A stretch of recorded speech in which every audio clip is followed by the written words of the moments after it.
Okay, let's say I finally accept to marry you. What am I supposed to eat? What are my kids supposed to eat? How am I going to take care of myself and my kids? What do you want to use and stand your own family, Steve? You want to trade love for this amount of money? Can you hear yourself? Oh my God. Are you sure you're fine? Because nobody on his or her right senses will do this thing you're trying to do now. Can you listen to yourself? Babe, what are you saying? You know I love you and I cannot trade you for money. You're the one I want, not this money. Are you okay, Steve? Steve, you don't have a house. Your people are poor. You are actually very poor. You don't have money. You can't even afford normal stainless earring for me. You can't buy anything for me. Let's talk of my phones or the hair I wear. And you want to turn down $100 million because of love? My daughter.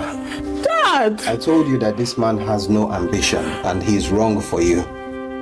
My dad said this to me, but I feel like it's not true. But wait, Steve, are you joking right now?